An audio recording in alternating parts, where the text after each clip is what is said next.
ចាលោកអ្នកនាងកញ្ញាជាទីមេត្រីប្រទេសកម្ពុជាត្រូវបានចាត់ទុកជាប្រទេសដែលមានលក្ខណៈល្អប្រសើរសម្រាប់ការធ្វើពាណិជ្ជកម្មនិងធ្វើវិនិយោគតែចំណុចណាខ្លះដែលបង្ហាញថាប្រទេសកម្ពុជាជាប្រទេសដែលងាយស្រួលនៅក្នុងការធ្វើពាណិជ្ជកម្មនិងវិនិយោគជាពិសេសសម្រាប់វិនិយោគិននៅបរទេសអាយដាមសុកស៊ីផាណាដែលជាប្រធានក្រុមប្រឹក្សាភិបាលនៃវិទ្យាស្ថានបណ្ដុះបណ្ដាលនិងស្រាវជ្រាវដើម្បីអភិវឌ្ឍកម្ពុជាហៅកាត់ថា CDRI នឹងចូលខ្លួនមកបញ្យល់នៅរឿងរ៉ាវទាំងនេះជាពិសេសទាក់ទងទៅនឹងការអភិវឌ្ឍសេដ្ឋកិច្ចនៅប្រទេសកម្ពុជាផងដែរចាសសូមជម្រាបសួរអាយដាមសុកស៊ីផាណាអាយដាមគឺជាប្រធានក្រុមប្រឹក្សាភិបាលនៃវិទ្យាស្ថានបណ្ដុះបណ្ដាលនិងស្រាវជ្រាវដើម្បីអភិវឌ្ឍកម្ពុជាហៅកាត់ថា CDRI អាយដាមក៏ជាអតីតបេក្ខជនក្នុងចំណោមបេក្ខជន7រូបនៅលើពិភពលោកដែលប្រកួតប្រជែងដើម្បីធ្វើជាគណនាយករបស់ UNIDO ដែល UNIDO នេះគឺជាអង្គការសហប្រជាជាតិដើម្បីការអភិវឌ្ឍឧស្សាហកម្មទោះបីជាឥឡូវនេះគេបានរើសហើយបេក្ខជនដែលបេក្ខជនជាជនជាតិផ្សេងក៏ប៉ុន្តែនេះគឺជាមោទនភាពមួយធំណាស់សម្រាប់ប្រទេសកម្ពុជាអញ្ចឹងទស្សនវិស័យរបស់អាយដាមចំពោះសេដ្ឋកិច្ចកម្ពុជាវាមានសារៈសំខាន់ដំបូងនេះខ្ញុំចង់ដឹងថាតើអាយដាមយកឃើញយ៉ាងណាដែរចំពោះការកំណើនសេដ្ឋកិច្ចរបស់ប្រទេសកម្ពុជានៅរយៈពេល 5-6 ឆ្នាំចុងក្រោយនេះយើងឃើញថាមានការកើនឡើងប៉ុន្តែជារួមអាយដាមមើលឃើញយ៉ាងណាដែរចំពោះខ្ញុំយល់ថាសេដ្ឋកិច្ចប្រទេសកម្ពុជាយើងវាដូចវាឡើងស្មើឥឡូវបើយើងពិភាក្សាវិញថានៅក្នុងរយៈពេល10ឆ្នាំអានឹងយើងស្រួលគិតលេខវិញថាជាមធ្យម10ឆ្នាំមានការពិភាក្សាថានៅក្នុងអាស៊ានប្រទេសទាំង10ហ្នឹងណែប្រទេសដែលមានកំណើនជាមធ្យមខ្ពស់ជាងគេគឺកម្ពុជាហើយហ្នឹងមិនមែនខ្មែរយើងធ្វើស្ថិតិទេគឺនេះវិទ្យាស្ថានអ៊ីតាលីវិទ្យាស្ថានអ៊ីតាលីនៅហើយដល់គេពិភាក្សាមើលថានៅក្នុងតំបន់ហ្នឹងប្រទេសណាដែលមានកំណើនសេដ្ឋកិច្ចពួកពេលយើងឡើងមកប្រើចុងប្រើវាអត់ន័យទេព្រោះវាមានឥទ្ធិពលវាមិនច្បាស់ណាប៉ុន្តែយើងស្មើហ្មងបាទអញ្ចឹងចំពោះខ្ញុំយល់ថាដោយសារអីដោយសារវាយើងមានស្ថិរភាពនយោបាយហ្នឹងសំខាន់ហើយទី2សេដ្ឋកិច្ចយើងឥឡូវហ្នឹងវានៅក្នុងតំបន់មួយដែលកំពុងតែមានកំណើនណាចឹងអាហ្នឹងជាទូទៅខ្ញុំយល់ថាយើងដំណើរយើងវាឆ្ពោះទៅរកស្ថិរភាពកំណើនសេដ្ឋកិច្ចដោយសារស្ថិរភាពនយោបាយបាទតកតងទៅនឹងវិនិយោគពីក្រៅប្រទេសវិញកន្លងមកនៅឯប្រទេសថៃមានកិច្ចប្រជុំគេហៅកិច្ចប្រជុំ CEO របស់ប្រទេសផ្សេងៗនៅក្នុងតំបន់អាស៊ីហើយក្នុងនោះមានតំណាងខាងក្រុមហ៊ុនមួយនៅក្នុងប្រទេសកម្ពុជាហ្នឹងដែលអញ្ជើញទៅហើយគាត់បាននិយាយថាប្រទេសកម្ពុជាគឺជាទឹកដីដែលងាយស្រួលនៅក្នុងមានការប្រសើរនៅក្នុងការធ្វើពាណិជ្ជកម្មតែចំពោះអាយដាមតែចំណុចណាខ្លះដែលបញ្ជាក់ថាប្រទេសកម្ពុជាជាប្រទេសដែលងាយស្រួលនៅក្នុងការធ្វើពាណិជ្ជកម្មសម្រាប់វិនិយោគបរទេសចា៎ចំណុចហ្នឹងខ្ញុំរីករាយណាស់ព្រោះអីអាហ្នឹងវាដូចជាទាញខ្ញុំថយក្រោយទៅ10ឆ្នាំមុនដែលយើងប្រទេសកម្ពុជាចូលអង្គការពាណិជ្ជកម្មពិភពលោកហ្នឹងហើយអាហ្នឹងគឺជាឱកាសមួយដែលយើងចង់បង្ហាញទៅឲ្យវិនិយោគទុនបរទេសឲ្យមកធ្វើវិនិយោគទុនស្រុកយើងដោយមូលហេតុអីដែលមូលហេតុថាទី1យើងជាប្រទេសដែលជាសមាជិក WTO អាហ្នឹងយើងដឹងហើយតែវាមានន័យថាម៉េចដែលជាសមាជិក WTO ហ្នឹងគឺស្ថិរភាពនៃគោលនយោបាយម្ដងទៀតគឺស្ថិរភាពព្រោះវិនិយោគទុនពេលដែលគាត់ទៅប្រទេសមួយគាត់ចង់ចំណេញអញ្ចឹងមែនក៏ប៉ុន្តែចំពោះគាត់គឺគាត់ចង់ចំណេញយូរអង្វែងហើយភាពយូរអង្វែងវាមកពីស្ថិរភាពប៉ុន្តែអ្វីដែលសំខាន់ចំពោះវិនិយោគទុននៅបរទេសដែលគាត់មើលស្រុកខ្មែរថាស្រួលធ្វើអាជីវកម្មហ្នឹងគឺនៅលើភាពងាយស្រួលនៃការបង្កើតក្រុមហ៊ុនភាពងាយស្រួលនៃការធ្វើអាជីវកម្មសំខាន់បំផុតលទ្ធភាពដែលគាត់អាចគ្រប់គ្រងអាជីវកម្មដោយខ្លួនគាត់លើកលែងតែក្នុងការទិញដីធ្លីព្រោះនឹងរដ្ឋធម្មនុញ្ញយើងហាមថាមិនអោយបរទេសកាន់កាប់ដីធ្លីទេក៏ប៉ុន្តែចំពោះវិនិយោគទុនមួយចំនួនគាត់អត់ត្រូវការទិញដីធ្លីគាត់ជួលបានតែរោងចក្រគាត់ជួលដីតាហ្នឹងហើយគាត់ធ្វើអាជីវកម្មគាត់ជួលអញ្ចឹងបានតាឬក៏គាត់អាចរកដៃគូបានតាក៏ប៉ុន្តែសំខាន់ចំពោះក្រុមហ៊ុនធំគឺពេលដែលក្រុមប្រឹក្សាភិបាលរបស់គេសម្រេចពេលដែលម្ចាស់ភាគហ៊ុនគេសម្រេចគេមើលថាតើជោគវាសនារបស់ក្រុមហ៊ុនរបស់គាត់ហ្នឹងនៅលើដៃគាត់ឬក៏នៅលើដៃអ្នកមួយទៀតហើយចឹងគឺពួកនិយាយទៅបើយើងនិយាយពីហាន់ភ័យវិញគាត់មើលចេះថាតើហាន់ភ័យនយោបាយយ៉ាងម៉េចគាត់មើលថាអូខេហាន់ភ័យនយោបាយស្រុកខ្មែរអត់អីទេពួកស្ថិរភាពនយោបាយមានហើយណាប៉ុន្តែដល់ឥឡូវយើងគាត់មើលហាន់ភ័យខាងពាណិជ្ជកម្មវិញពាណិជ្ជកម្មគាត់ថាអូខេមិនអីទេពួកអីស្រុកខ្មែរជាសមាជិកអង្គការពាណិជ្ជកម្មពិភពលោកមានន័យថាទីផ្សារនៅសហរដ្ឋអាមេរិកមានទីផ្សារនៅសហគមន៍អឺរ៉ុបមានណាតាមរយៈការផ្ដល់លទ្ធភាពនាំទៅអឺរ៉ុបជាដើមអញ្ចឹងក៏ប៉ុន្តែសំខាន់មួយទៀតគឺធំបំផុតគឺតើគាត់អាចគ្រប់គ្រងជោគវាសនានៃក្រុមហ៊ុនគាត់បានទេអត់ hay là nữa để chỉ chấm nói sầm khăn để lỡ dương chặt đam khơi nhá thay vì dục tuần bỏ tết chặt đam nghiệm một sọc mái nông chấm nói rằng bộ tết chất kháng mà chấm đốn cầm hốn nè mình ai miền trung Việt Nam mà rồi biết rồi bộ quạt tìm tia ở miền Đại Cu nơi không sọc năng cả đạo hồn ấy chẳng những cơn mưa thả bờ sân chưa cầm hôn môi có đã tuân họp liên là nè có trong sầm rách chụp Việt Nam cũng có miền này tha cả cục rong cầm hồn cả bằng rừng cái tha sầm mặt phim bọc cầm hồn quạt từ đời nè tu sạ tiên bọc cầm quạt còn bàn tay bờ sân có miền cả cục rong ở nắng quạt vào bạt này mà thả lấy quạt đã tuân sẽ ta đầy khu nơi không dọc tìm tia thả khi ông chọn thời giờ vĩnh anh có chơi chấm nói mũi đá cái kích cái bị phê thả tá cua đã tuân nơi bờ tây nào hay nó không phải bọt riêng lớn nó đời xa tha pi pon đập bém cầm chiếc đằng khái chia mà chức này xạ cúng sẽ được kẹt ở diễn này hay đòn trắng nó pi đây xạ cúng sẽ được kẹt diễn nó còn cả đói rồi băng prom một tối kẹt pi rồi băng nhiều bái nè bởi vậy pi rồi băng sẽ được kẹt rồi băng bên này cam vì can tiếp bằng phật hay là nó ở đây chỉ bua vì nhiều tốn còn mưa thằng vì muốn còn mưa mà tiếp xa sọc máy chỉ tiếp xa sọc máy còn mưa tiếp xa liếu chỉ tiếp xa liếu Việt Nam chỉ tiếp xa Việt Nam lỡ mình sẽ bài lỡ còn mưa thằng bởi còn triêm mà lỡ pi năm khỏi tụi mỏm còn bài hùng chạ bán hùng chạ còn tầm nái ca bộc lực còn bằng nghiên sọc của phái pi pon đọc bèm là mồm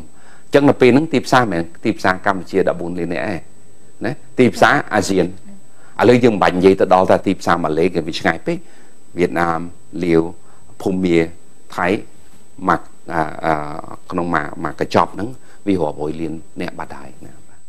năm chấm nốt mũi tiết tẹt tông từ nâng ca do pôn lừa bạ chấm nành lừa thà cổ cá năng đi tham miên đôi chỉ 700 từ 100 từ 4 một trong hôn một chấm nuốn cứ ăn miên do pôn lừa bạ chấm nành thì ta chấm nốt nhí chỉ chấm nốt mũi để tẹt tiên như từ viên dục đa được thế chứ ba buổi chụp bộ viên dục tuấn quạt lăng tay nữa đấy xây phim dục bài cả cột gòn hành pay có cái sòng khán là lứa phò phim chấm nành nhé nè bây giờ quạt chấm nành ta quạt thử bằng pôn nhà mấy hay thòm đa cầm hôn đòn nạ ca muối quạt thử ta bằng pôn đây còn hạ bằng pôn muôn cái khối hay chụp bộ cầm chia dưỡng cho ba viên dục tuần dưỡng dưỡng ăn nó cua sầm bám bậc kết không nằm bón cho ba viên dục tuần dưỡng cứ sầm rúa là đào đai lên khang mình tên tăng pi cà rùi pôn tầm nè cà nòm trâu xong phải rẹt làm bầy sang song hùng chạy chỉ đào nữa hay đọc pe quát tầm na ca quát phốt cầm nót để quát nè ra tham ba dương lên và đó là ca lực thực chất nữa đọc pe nó quát rừng đầy rừng trường bạt hay nó quát ai tụt bị chén smart phim nơi lừa tiếp xa bạn này bà chà nên chỉ ca khát bong sẹp thì cầm chí khiêm tha nó thom ná không côn nhiều bái vì tự miền bố vì miền vì tự miền sò nghe đấy chụp bùa dương trong ban oi nè trẻ sấy miền dục tuôn trâu máu dương mình ban pun trâu mén pun to lên nè còn đai dương ban bạc đại chip nè xem mẹp bộ tự đau bộ dương nị sắt dương chờ nó trên bị là côn Khmer chờ nó giúp bầm đậm bầy đậm chẳng có được cả càng nhiều chẳng chụp bùa dương chỉ ra thà bá còn miền là phim của một pun chờ này chỉ pun VAT cái đau chỉ pun ca cái đàn lụa đầy lụa ấy nó cứ pun chấm nấu với miền này còn đây cả làng khác dương thời tái mưa ta tái ở pun này ca này đo ca lực thực chất đòi mình vô pun không mạnh năm đó vì tiền phò bây giờ hay chụp bùi dương cứ tiền phò giáo này vì nhiều tuần bỏ tây mà đặt tuần sao không ai đang mà lớn dương từ mơ đương chừng ngạch mua tiệp tẹt tông từ nâng dương khinh hai thà tìm hàm này thông pí đôi chỉ tìm Americ nhưng chân nó đi thà bọc bạch tranh kia ở tipol clang mền tên này là bọn Asia có đôi chỉ là Afric ta ai đâm vô khơi thà tại cam chiến nước ban tiền phò chừng nâng khla hai nữa tẹt tông từ nâng cả phơ cả ở tipol bọc bạch tranh này nè chụp cam chiến dương Mohammed từng đấy xã rộng rích có chia tiếp xa mùi đỏ thấm tăng pi dương cái sập bay mà cái sập buông cái sập bèm mà cái co sang này ở xa cam cắt đây từ bộ nó có dương có khơi tha đời xa còn bắt đo tiếp xa nó bàn dương bàn tuy chậm đàn đọc phần này chẳng chụp bộ dương vô tha này xã rộng rích có đôi chơi xã của mà rộp đó đấy cứ chỉ tiếp xa và chạm môi xem mẹ này ở xa cam dương mà chậm luôn đấy chẳng dương thử ta thay tôm mình được hiệp cho mối xả rộng đây cho mối tiếp xa nữa ngay có vấn đề nó về ប្រមាណ1000 គីឡូពីស្រុកខ្មែរសម្រាប់ទីផ្សារយើងនាំចេញដល់ប្រទេសចិនវិញគាត់នៅជិតខាងយើងនៅក្នុងតំបន់មួយដែលសេដ្ឋកិច្ចកំពុងតែដើររំជើបរំជួលក្នុងរូបភាពវិជ្ជមានណាក៏ដោយសារ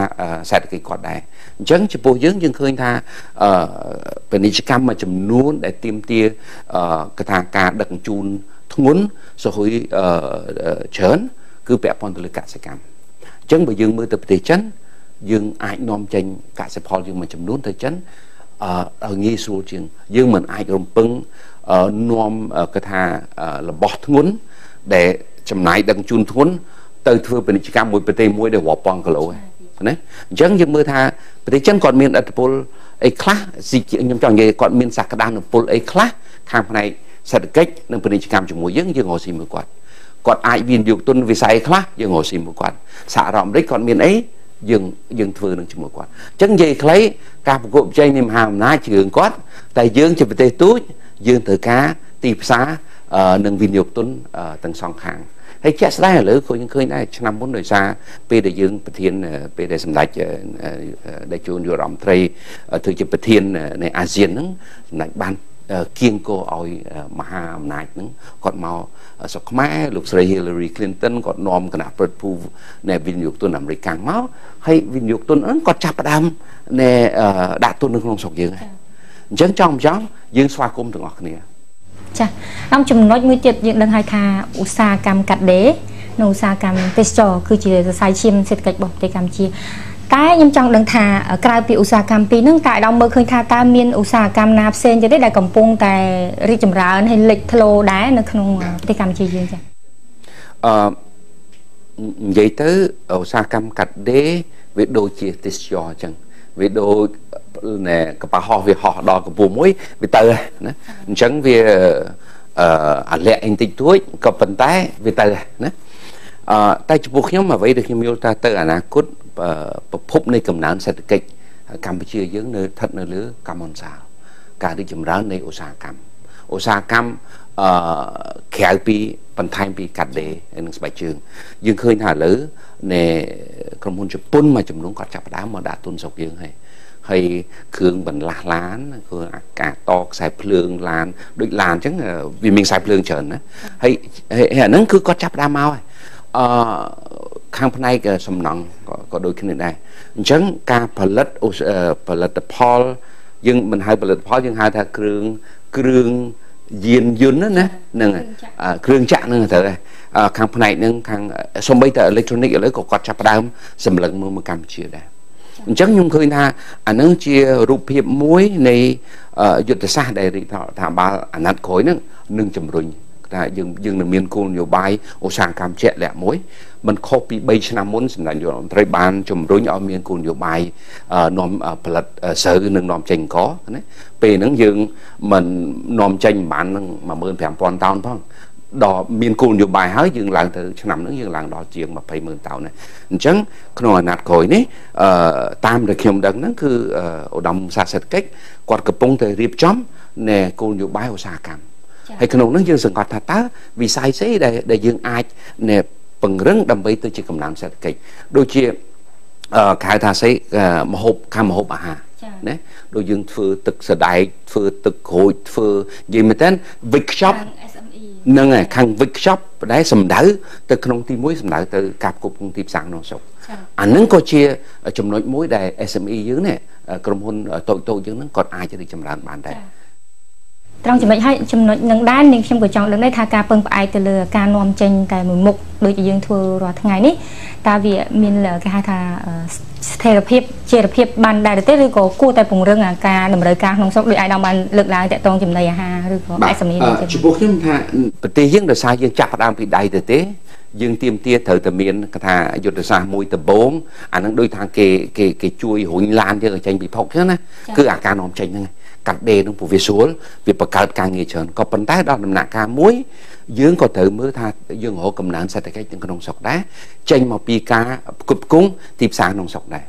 20ឆ្នាំមុនក៏យើងនិយាយកើតដែរយើងអត់មានទីផ្សារក្នុងស្រុកទេយើងអត់មានសមត្ថភាពទេចង់ក៏យើងធ្វើមិនបានដែរឥឡូវយើងឃើញនៅភ្នំពេញនៅកំពង់ចាមបាត់ដំបង អ្នកណាទៅជឿថាបាត់ដំបងជាខេត្តមួយដែលរីកចម្រើនខ្លាំងអញ្ចឹងគាត់ថា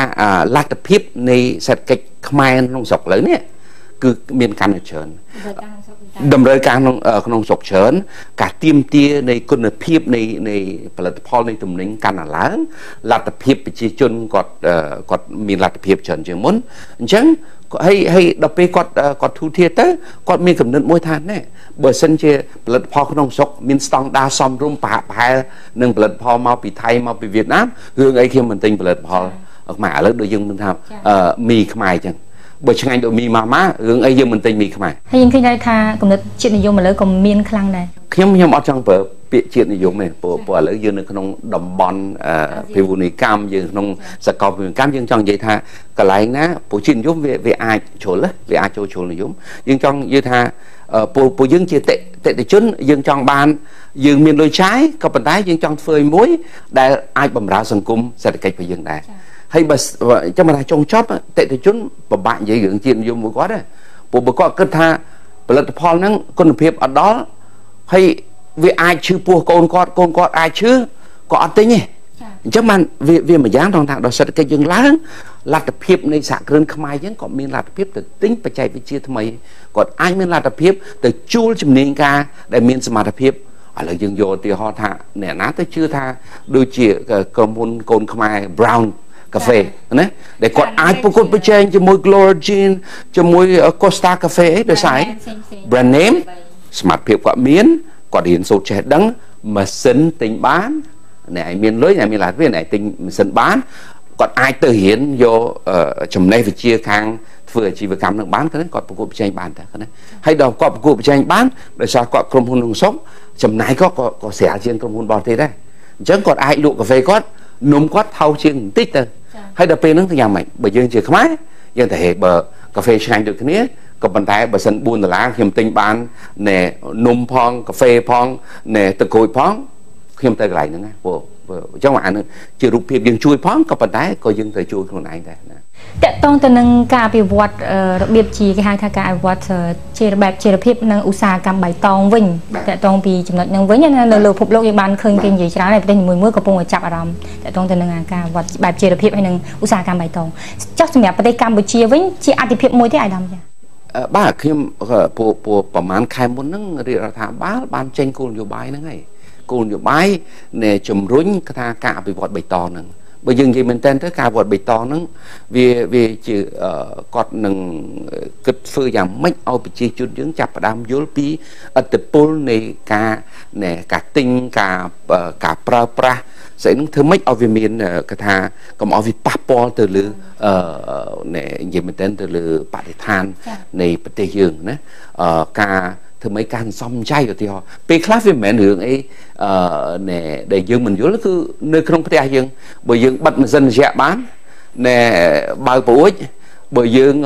ពេលខ្លះយើងថាបើពេលដែលយើងសង់ផ្ទះយើងដាក់បង្អួចច្រើនក៏ពន្លឺចូលយើងចំណាយទៅលើភ្លើងតិចហ្នឹងហើយអមថានៅតាមជនបទចឹងឧទាហរណ៍ថាបើសិនជាយើងអាចប្រើគេថាពលឺព្រះអាទិត្យបានណាពួកយើងគិតថា5ឆ្នាំទៀតនៅជនបទដាច់ស្រយាលក៏គាត់មិនរំពឹងថានឹងមានខ្សែភ្លើងតពីទីក្រុងដែរអញ្ចឹងអាទាំងអស់ហ្នឹងជំរុញជាកលានុវត្តភាពមួយដែលចំពោះក្រុមហ៊ុនខ្មែរយើងដែលមើលថាខ្ញុំជាសហគ្រិនមួយតើខ្ញុំអាចធ្វើវិនិយោគទុនអីដែលអាចរកចំណូលខ្ញុំផងបំរើឲ្យសង្គមខ្ញុំផងក៏ប៉ុន្តែចន្លោះហ្នឹងក៏ជួយការពារបរិស្ថាននៃប្រទេសខ្ញុំដែរណាអញ្ចឹងខ្ញុំថាសេដ្ឋកិច្ចបៃតងហ្នឹងគឺជាគំនិតផ្ដើមវានៅថ្មីនៅឡើយទេពិភពលោកក៏កំពុងតែគិតដែរក៏យើងមិនទាន់រករូបមន្តមិនទាន់រកគេថាដំណោះស្រាយអីជាក់លាក់ក៏ប៉ុន្តែគេទទួលស្គាល់មួយថាបើយើងមិនគិតគូរពីបរិស្ថាននៃប្រទេសយើងណាបើយើងមិនគិតគូរពីការប្រែប្រួលនៃអាកាសធាតុពិភពលោកថ្ងៃមួយយើងនឹងស្រាយក្រោយណាអញ្ចឹងអានឹងជាចំណុចមួយដែលខ្ញុំយល់ថាយើងគួរតែបំផុសឲ្យអ្នករកស៊ីយើងក៏ដោយអ្នកធ្វើគោលនយោបាយក៏ដោយគាត់ចាប់ដើមគិតគូរថាអ្វីដែលយើងធ្វើមួយសកម្មភាពមួយហ្នឹងតើឥទ្ធិពលប៉ះទៅលើសង្គមយើងបរិស្ថានយើងយ៉ាងម៉េចណាព ពួកយើងគិតថាចំនួន50ឆ្នាំក្រោយយើងក៏មិនចង់ឲ្យកូនចៅយើងមកក្រោយមកថាអូងអបាយយើងខូចខ្ទេចបរិស្ថានណាអានឹងសំខាន់ណាស់បាទអាដាមយកឃើញថា concept ហ្នឹងអាទស្សនវិស័យហ្នឹងខ្មែរយើងអាចចង់និយាយថាសម្រាប់ប្រជាជនហ្នឹងអាចនឹងបញ្ជ្រាបគាត់បានទេឬក៏វានៅដំណើរវែងឆ្ងាយតទៅទៀតអាដាមខ្ញុំថាស្រុកខ្មែរស្រួលទេពួកអីគាត់ដូចជាណែអេប៉ុងមួយចឹងគាត់ចាំទៅស្រូបយកទឹកទេណាសំខាន់យើងអ្នកចាក់ទឹកនេះយើងត្រូវធ្វើម៉េចបញ្យលគាត់តែកុំបញ្យលជារបៀបគាត់ថាអ្នកបណ្ឌិតអីអត់ទៅយើងរកឧទាហរណ៍ជាក់ស្ដែងក៏ប៉ុន្តែយើងរកឧទាហរណ៍ណាដែលមានដែលអាចប៉ះពាល់ទៅលើជីវិតគាត់ជាក់ស្ដែងហើយខ្ញុំយកឧទាហរណ៍ថាឥឡូវ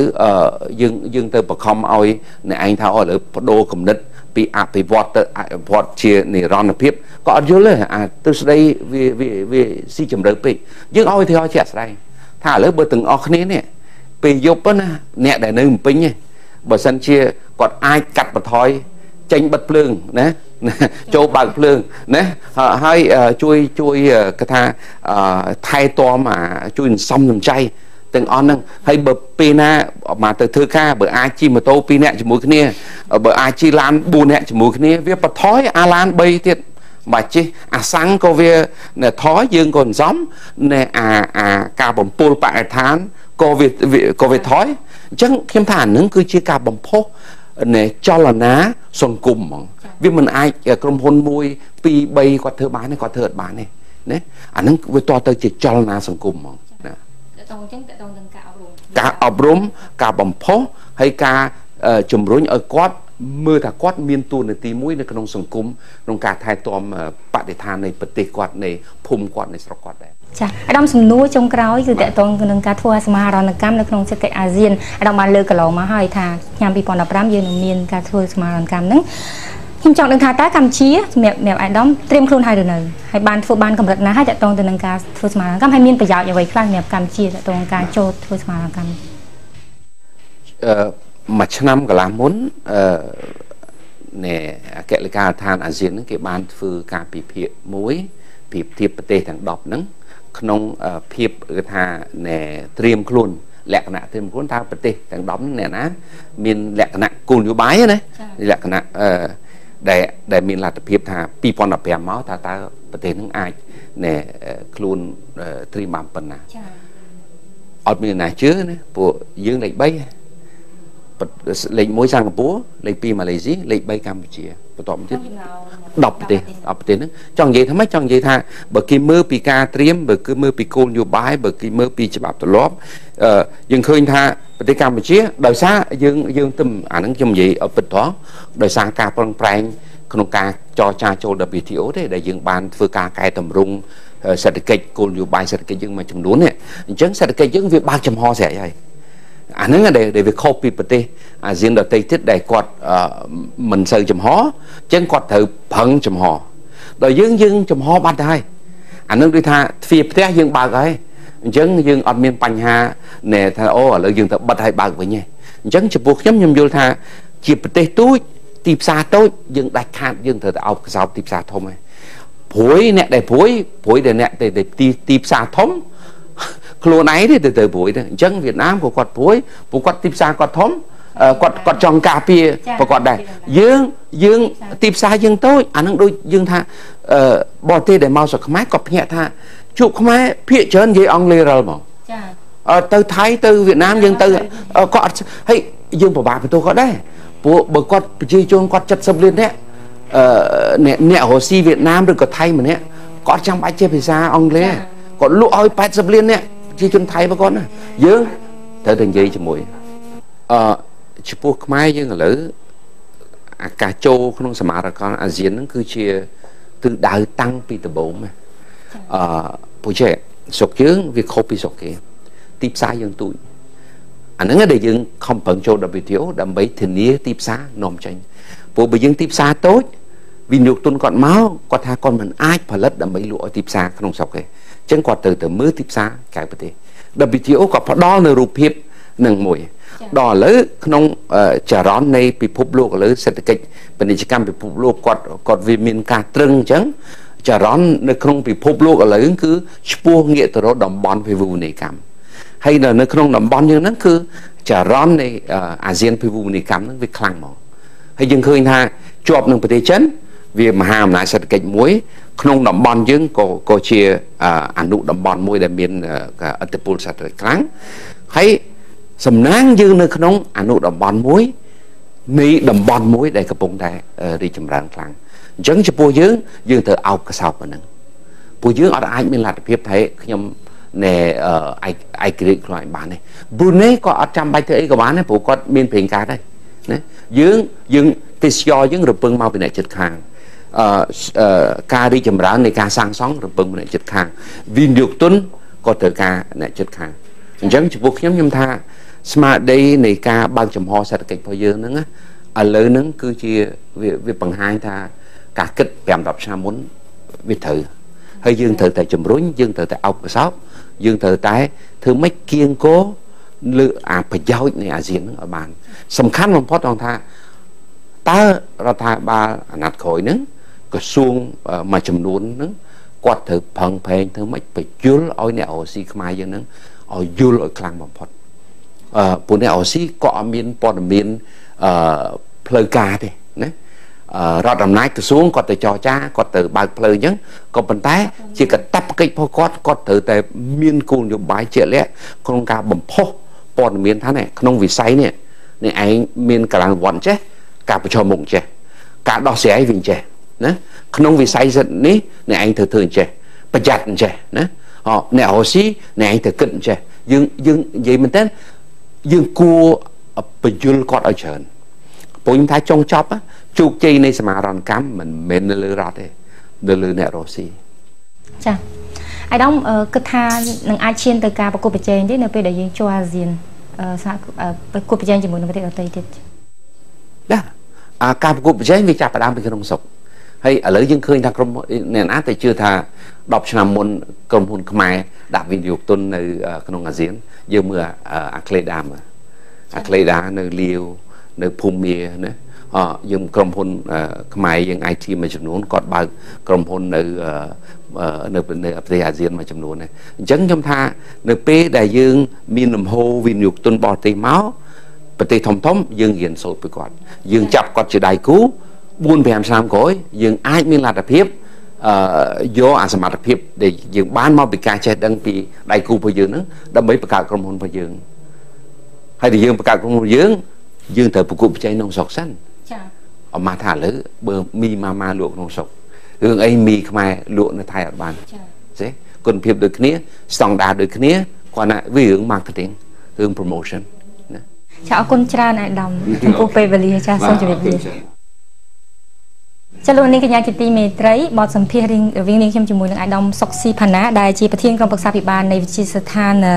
บรรดาบรรดาหนึ่งสายจุดอเมริกาบอดกัมพูชีหากาธาซิเดียไอบานมาดอที่มันจะพายคุณลุงเนี่ยได้บานทัศนกรรมที่นี่ต่างวิดามาดโหเลยจ้ะ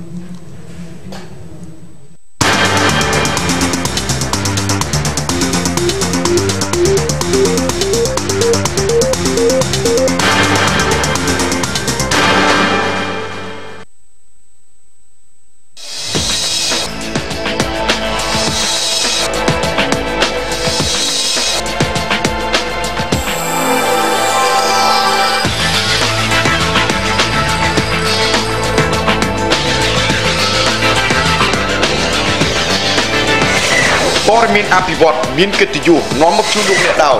ห่างลวดสำลีบำเพ็ญไม่ลวดสำลีบำเพ็ญหมดทำไมมีนมะระบาย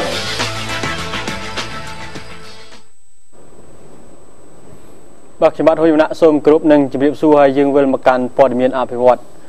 บัดงานนี้ยิงมีนปอดมีนชราแต่ตัวหนึ่งปลอกได้เพียบหรือปลอกได้กรรมในตำนาการระบอบรัฐภิบาลก็โดยเฉพาะมีนแต่ตัวนึงได้ใครเนี่ยอสัตโตหลัดพอลกาบอชนาดระบบการปฏิยิงตามด้านคลำซาสำคัญสำหรับงานนี้จิมนสันบ่าในงานนี้บริมีนอภิวัตสำคัญร่วมมีน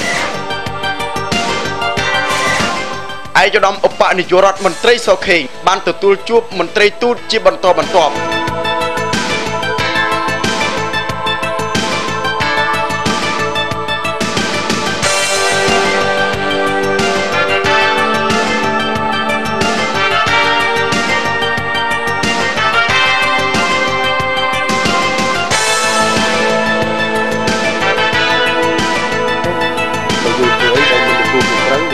ហើយឯកឧត្តមបានបញ្ជាក់ពីការវិវត្តនយោបាយរបស់កម្ពុជា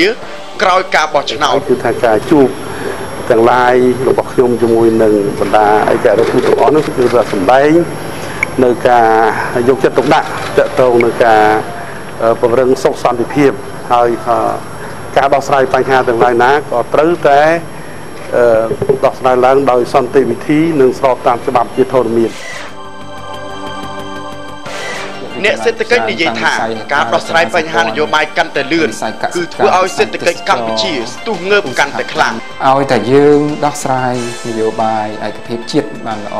យោគយល់គ្នាមានស្ថិរភាពនយោបាយល្អគឺយើងសង្ឃឹមខ្ពស់ថាវិស័យសេដ្ឋកិច្ចនឹងបន្តរីកចម្រើនហើយអាចរីកចម្រើនលើសឆ្នាំមុនទៀតលើស5ឆ្នាំមុនទៀតបើយើងវិលមកការពិស្ដារព័ត៌មានអភិវឌ្ឍហើយថ្ងៃនេះយើងទើបទទួលបានសេចក្តីប្រកាសព័ត៌មានថ្មីមួយពីគណៈកម្មការជាតិរៀបចំការបោះឆ្នោតដោយសារតែមានការផ្សព្វផ្សាយពីលទ្ធផលការបោះឆ្នោត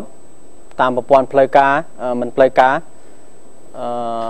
ក៏គោជបលោកបានធ្វើសេចក្តីប្រកាសហើយខ្ញុំបាទសូមសង្ខេបជូនគឺគោជបសូមជម្រាបជូនសាធារណជនទាំងអស់ឲ្យបានជ្រាបថាថ្មីនេះមានគណៈបកនយោបាយប្រព័ន្ធផ្សព្វផ្សាយព័ត៌មានមួយចំនួនតូចនិងបណ្ដាញព័ត៌មានសង្គមបានធ្វើការផ្សាយនៅលទ្ធផលសម្លេងឆ្នោតនៃការបោះឆ្នោតជ្រើសតាំងតំណាងរាស្ត្រនីតិកាលទី5មិនត្រឹមត្រូវនិងពុំមានមូលដ្ឋានពិតប្រាកដការផ្សព្វផ្សាយព័ត៌មានមិនពិតទាំងនោះអាចធ្វើឲ្យមានការយល់ច្រឡំដែលនាំដល់ការបំពុលបរិយាកាសធ្វើឲ្យបាត់សណ្ដាប់ធ្នាប់របៀបរៀបរយនិងសន្តិសុខសង្គមគោជបសូមអំពាវនាវដល់សាធារណជនទាំងអស់សូមកុំយកចិត្តទុកដាក់និងកុំជឿព័ត៌មានមិនពិតទាំងនោះសូមសាធារណជនមេត្តារងចាំទទួលយកព័ត៌មានពីលទ្ធផលនៃការបោះឆ្នោតជ្រើសតាំងតំណាងរាស្ត្រនីតិកាលទី5ដែលគោជបនឹងប្រកាសជូនក្រោយពីការពិនិត្យផ្ទៀងផ្ទាត់និងការដោះស្រាយបណ្ដឹងពាក់ព័ន្ធនិងរបាយការណ៍អំពីភាពមិនប្រក្រតីនៃការបោះឆ្នោតចប់សពគ្រប់បាទឥឡូវនេះគឺថាកន្លងមកមានការផ្សព្វផ្សាយឲ្យលទ្ធផលបណ្ដោះអាសន្នពីការទទួលបាន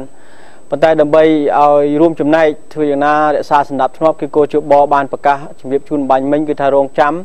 អាជ្ញាកណ្ដាលគោជបធ្វើការប្រកាសលទ្ធផលផ្លូវការអាចនឹងដឹងក្នុងពេលឆាប់នេះរឿងមួយដែលសំខាន់ទូទាំងជនបានជ្រាបហើយអំពីដំណើរការដោះស្រាយនយោបាយក្រោយការបោះឆ្នោតមកដល់ពេលនេះគឺទឹកមុខប្រជាពលរដ្ឋលោកញញឹមកាន់តែស្រស់ជាងមុនហើយនៅពេលដែលយើងតាមដានអំពីអេយ៉ាបតជំហរគណៈបកនយោបាយធំពីរគឺគណៈបកវិញ្ញាណកម្ពុជានិងគណៈបកសង្គ្រោះជាតិយើងឃើញទិសដៅទៅមុខរបស់គណៈបកវិញ្ញាណកម្ពុជាគឺថាធ្វើយ៉ាងណាដោះស្រាយបញ្ហាខ្មែរនិងខ្មែរតាមរូបមន្តនៃការធ្វើប្រតិបត្តិការពង្រួមបញ្ហាឯគណៈបកសង្គ្រោះជាតិក៏បង្ហាញនៅសុឆន្ទៈដែរនៅក្នុងការដោះស្រាយបញ្ហានេះតែអ្វីដែលយើងកត់សម្គាល់គឺថាគាត់ទៅមុខមួយជំហានគាត់ដកថយក្រោយគាត់ទៅមុខគាត់ថយក្រោយនេះជាអេយ៉ាបតដែលយើងសម្គាល់ឃើញគឺថាគាត់ចូលរួមការជជែកជាមួយគណៈបកវិញ្ញាណកម្ពុជាជាមួយគោជបគាត់ដកថយគាត់ទៅមុខហើយខ្ញុំជឿថាដំណើរទៅមុខនឹងមានទៀតឥឡូវនេះគឺថាចំណុចដែលយើងទទួលបានដែរគឺនេះជាទស្សនវិជ្ជាមួយដែលអាចជាគំនិតនៅក្នុងការដោះស្រាយបញ្ហាដែរខ្ញុំបាននៅចាំបានថានៅពេលដែលយើងមានទំនាស់ជាមួយនឹងថៃរឿងព្រំដែនពេលនោះប្រមុខរាជរដ្ឋាភិបាលកម្ពុជាសម្ដេចជួនសែនបានធ្វើសន្និសីទកសែតហើយពេលនោះខ្ញុំបានក៏បានសួរថាតើបញ្ហាព្រំដែនកម្ពុជាថៃទាំងអស់ឬក៏ដោយផ្នែកណាមួយដូច្នេះនៅពេលដែលយើងដាក់ទំហំនៃបញ្ហាគឺថាយើងរកឃើញតែតូចមួយនៅតំបន់ប្រាសាទព្រះវិហារមិនមែនន័យថាតំបន់ព្រំដែនទាំងអស់កម្ពុជាថៃមានបញ្ហាណានេះជាផ្នែកមួយនៃការវាស់ទំហំបញ្ហាជាមុនពេលដែលយើងដាក់នៅយន្តការនៃការដោះស្រាយដូចគ្នាដែរខ្ញុំបាទសូមលើករបាយការណ៍មួយរបស់គោជបដែលគាត់ផ្សព្វផ្សាយអំពីបណ្ដឹងនៅពេលដំណាក់កាលនៃការឃោសនាបោះឆ្នោតបណ្ដឹងមានតែ399បណ្ដឹងប៉ុណ្ណោះនេះយើងកំណត់ទៅលើទំហំបញ្ហាមុនពេលដែលយើងគិតទៅលើយន្តការនៃការដោះស្រាយហើយខ្ញុំបាទមើលឃើញថាបណ្ដឹងនេះមានតាំងពីខាងគណៈបកសង្គ្រោះជាតិមាន210បណ្ដឹងគណៈបកវិញ្ញាណក៏បណ្ដឹងដូចគ្នា72បណ្ដឹងក្នុងនោះក៏មានបណ្ដឹងពីពលរដ្ឋខាងឃុំសង្កាត់ពីគណៈបកផ្សេងទៀតបណ្ដឹងពីក្រុមហ៊ុនមានប៉ុន្តែសរុបទំហំនៃបញ្ហាទំហំនៃបណ្ដឹងគឺថាមានតែ359បណ្ដឹងអានេះអ្វីដែលយើងទទួលបានពីគោជប cho bởi dương lăng ẩm pi tùm hôm này bài hà với bật thiệp cho môi nâng cả lại bỏ chân nào để miên đọc phẩm buôn pon xôn xôn phẩm buôn cả lại miền đây tham mà mơn phẩm buôn pon xôn xôn phẩm buôn cả lại hay thiệp cho môi bần đăng nhưng rô chùm luôn phê rồi cứ ban tại môi chạch phẩm 80 phẩm 7 phê rồi này bài hà vào nó ở đây bởi dương đã tùm hôm này bài hà cứ tội miền tên cả bỏ chân nào này thiệp chỉ môi nâng bẩn đắng hay nâng thiệp cả lại bọt nào khi mà các bạn thiệp tiết thật ta nước không bởi dương rô cả lại từ nâng bánh hạ bẩn đắng vinh nước không bẩn đắng bay rồi 20 phẩm buôn bật thiệp nâng cả lại đi cứ miền đây tha 20 bay cả lại bàn miên môi bẩn đắng bay xong tôi 20 bay cả lại bàn miên môi bẩn đắng đấy xe bẩn đắng này vì tôi dừng mưa tới 20 bay cả lại miên mà bẩn đắng tôi chứ mỗi tiết bởi dương thiếp cho môi cho luôn nè bác nào đại miên chiêng phẩm buôn liên nè hay bật thiếp từ nâng bẩn đăng để đăng từ cô cho bo bay ở 20 phẩm buôn bẩn đăng hay cho môi nâng chùm luôn nè bác nào cứ mà bác nào dừng vay pan phẩm man tha cả lại môi phẩm môi ở nè nó không cả lại môi nè bác nào chẳng dừng tu cân cu từ lời pan hà dừng rốt khơi tha nước không cho luôn mà nước nè bác nào bay mơn mà pon phẩm bay ở nè bàn miền Pành Hà mùi Pành Hà nó cứ ai chỉ Pành Hà và bảo hộ smooth hay đo mà với những cơอย่างนั้นbên đây dừng chạy từ lư bình đằng khi chạy từ lư bình đằng ấy làm bay wow trong hôm nay Pành Hà một pi để dừng đại dân ca này cả đo sai số máu Pành Hà miền mùi bia 87 Pành Hà hay còn mình toàn kết thả năng chỉ Pành Hà để con khô đi cả Pành Hà mãi đo bàn thiết này nơi cứ nơi cô chú bò lục nè đo để xem bởi dương wow này tầm hôm Pành Hà cứ tối nè để xem ta dân ca này cả đo sai dương tới cả thông bần nà chạy cái tên này cả đo sai năng việc sọc mai bần nà hay dương mình ai vô Pành Hà mui cái việc 87 một thư ơi tầm na ca này cả bao nhiêu đi sẽ áp để dương chấm nai từng thạ bị cả pin về lìa thôn thiên mà luôn hay ở khối cả bao nhiêu anh ấy hiểu xe để xem thiệp Pành Hà hay chấm môi đằng lạt đập hol cứ khóc như ngày cứ thà Pành Hà việc tội mình tên đây bậc cả đo sai bay từ lưỡi tịt phía bẩn đăng đạm mà đo môi đo mình bị bạn đi tam ca để quân cu từ lưỡi bẩn đăng anh đang chăn tẹn vô bài này cả đó anh đang lưỡi nạn đặng noam lục gì nè sầm rạch từ lưỡi Pành Hà từng on đi từng cái nạp bạ để miền sầm lây như không sập pia lục miền Pành Hà lư chấm bát có lư chia porot tại chia porot có xoa xoa than nângความโตยนการในการดอสไลด์ดำไปเอาชิดยืงดาวตัวมุกการชับยืงตระกาเป็นอภิวัตประเทศชิดให้ประเทศเวียดนามมาสมัยนี้กี่พวกเขากายนอบตัวมวยตัวคนลงดาราวิทยให้คือพิโซดรากันกี่พวกเขาตัวเวียดนามกี่พวกเขากายนอบที่ที่เวียดนามกี่ช่วยเป็นกิจกรรมสไลด์มวยอเมริกาให้ยืงไปยืงออกเป็นหนึ่งที่เจ็ดชลุกนี่เรียงขมายหนึ่งขมายยืงเตยกิดประโยชน์กัจจานเพียบจิตยืงเศรษฐกิจจิตยืงต่อระบบแต่ขยมตกกิจการในฐานะนอมลุกทุกกิจการอะไรยืงตลอดมกปลอกได้เพียบในตำนาการปต่อติดเป็นในดึกชมบาชเพียบจูนปัญหาการบอชนาในบทเทียบตึงบันดังหนึ่งจำนวนการไล่จำนวนบอชนาตัดเหมือนเต้นตุ้ยเหมือนเต้นมวยเพียบ8 ใบไปเลยยังตลอดมาเพราะได้เพียบในปัญหาสำนักการยังมีปอดมีสำคัญมวยได้บางไซน์ก็ลองหายคือสำนักเกษตรประดิษฐ์บุญนิฮุนไซน์โลกบาลดอลกาทางสเปียเป็นกิจกรรมกัมพูชีโจจูบสำนักการกู้ซ่อมกัมพูชียังคือถ้าเอาไว้ก็ได้การนายังจังบานการวินยุกคือเศรษฐกิจยังจังบานการเอาวัดเศรษฐกิจยังจังจุ่มรุ่นเศรษฐกิจเศรษฐกิจคือจำนวนสำคัญนะไอ้สมัยจูบานเจาะมีนภาษาลูกจังเอาขมายคือจะไทยกันจานกรมหุ่นก็ได้ขมายกรุบกรองจานอันนี้จีทับไตยังไอ้กรุบกรองบานจานขนมอาการนู้คือการสปีเป็นกิจกรรมดักน้อมโดยเนี่ยเกิดเมย์มันดอลถาวิกาประมาณ30,000 ลาสารอมริจูนกับบักฮอนกัมพูชีไอ้ได้ปัญหาจุดปูมุกคือถ้าเธอยังตุบตุลครูเรียงสงุดหนึ่งปัญหาครูทอมจิต រឿងបន្តគឺការបង្កបង្កើនផលរបស់ប្រជាពលរដ្ឋនឹងជារឿងសំខាន់ការជំរុញជីវភាពប្រជាពលរដ្ឋឥឡូវនេះគឺយើងជួបសេចក្តីរាយការណ៍របស់នរដ្ឋនឹងធ្វើសេចក្តីរាយការណ៍សំខាន់បន្តទៀតបាទជំរាបសួរនរដ្ឋបាទចាជំរាបសួរលោកហើយបណ្ណៈចាថ្ងៃនេះអាវស្អាតក្រហមញញឹមស្រស់ក្រោយការបោះឆ្នោតមានព័ត៌មានមួយពីរឿងអីដំបូងរឿងប្រឡងរបស់សិស្សបាទថ្ងៃនេះយ៉ាងម៉េចដែរបាទតើតើទៅនឹងការប្រឡងមធ្យមសិក្សាទុតិយភូមិឬក៏ហៅថាប្រឡងបាក់ឌុបគឺបានដំណើរការហើយគឺចាប់ផ្ដើមពីថ្ងៃនេះគឺពីថ្ងៃទី5ខែសីហារហូតដល់ថ្ងៃទី7ខែសីហាហើយ2ថ្ងៃកន្លះបាទចា2ថ្ងៃកន្លះហើយតើតើទៅនឹងការប្រឡងនេះដែរគឺ